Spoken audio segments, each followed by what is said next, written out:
So it's coming along good. I got the gas tank strapped up, well, mounted up where it originally goes, so I can then position the cross member where it's going to be welded in.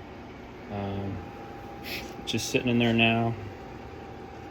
I got the dimension across the frame right here, right? The dimension right here, right? And then I got it squared. That's why I got these clamps here. So when I throw my tape right here, that lands in the same spot. I go across and I can measure from the same spot on both sides.